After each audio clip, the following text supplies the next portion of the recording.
Hi అండి, welcome back my channel. నేను మీ స్వాతి. ఇవాళ మన రెసిపీ వచ్చేసి ఎండు చేపలు వంకాయ కోడిగుడ్డు పులుసు అండి. అసలు ఈ కాంబినేషన్ ఏంటి, ఏం బాగుంటుంది ఈ కర్రీ అనుకుంటున్నారా? వండక ముందు నేను అలానే అనుకున్నానండి. టేస్ట్ అయితే సూపర్ గా ఉంది. మన తెలంగాణ సైడ్ ఎక్కువ చేయం గానీ ఆంధ్రాలో మాత్రం ఈ కర్రీ బాగా చేస్తారండి. కర్రీ ఎలా చేయాలో వీడియోలోకి వెళ్ళిపోదాం. ముందుగా స్టవ్ పైన ఒక బాండి పెట్టి ఆయిల్ వేసి వేడైన తర్వాత కట్ చేసుకున్న పచ్చిమిర్చి, జీలకర్ర, కరివేపాకు, సన్నగా కట్ చేసుకున్న ఉల్లిపాయలు వేసుకొని గోల్డెన్ బ్రౌన్ కలర్ వచ్చే వరకు ఫ్రై చేసుకోండి.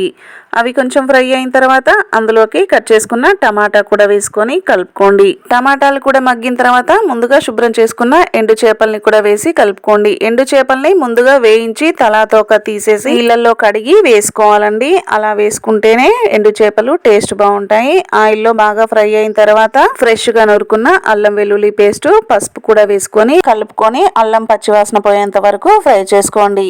అది కూడా బాగా ఫ్రై అయి నూనె పైకి తేలిన తర్వాత ఒక 7-8 లేత వంకాయల్ని ముక్కలుగా కట్ చేసుకొని వేసుకోండి. వంకాయ ముక్కలు కూడా వేసిన తర్వాత కలుపుకొని స్టవ్ ని మీడియం ఫ్లేమ్ లో పెట్టుకొని మధ్య మధ్యలో కలుపుకుంటూ వంకాయ ముక్కలు మగ్గేంత వరకు ఉడకనివ్వండి. ఆ తర్వాత ఒక 2 టేబుల్ స్పూన్ల వరకు కారం, 1.5 స్పూన్ వరకు ఉప్పు, 1 స్పూను ధనియాల పొడి, 1/2 స్పూన్ వరకు గరం మసాలా కూడా వేసుకొని మసాలాలన్నీ కలిసేలాగా కలుపుకొని నూనె పైకి తేలేంత వరకు ఉడకనివ్వండి. ఆ తర్వాత ముందుగా తీసి పెట్టుకున్న చింతపండు రసం, తగినన్ని నీళ్లు కూడా వేసుకొని ఒకసారి కలుపుకున్న తర్వాత ముందుగా మనం ఉడికించి పెట్టుకున్న కోడిగుడ్లను కూడా ఫ్రై చేసుకొని వేసుకోండి. కొంచెం నూనె వేసి పసుపు వేసి ఫ్రై చేసుకొని వేసుకోండి. ఆ తర్వాత ఉప్పు కారం ఒకసారి చెక్ చేసుకొని మూత పెట్టుకొని చిక్కబడేంత వరకు ఉడికిన తర్వాత చివరగా కొత్తిమీర, పుదీనా చల్లుకొని దించేసుకుంటే ఎంతో టేస్టీగా ఉండే ఎండు చేపలు వంకాయ కోడిగుడ్డు పులుసు రెడీ అయినట్టే.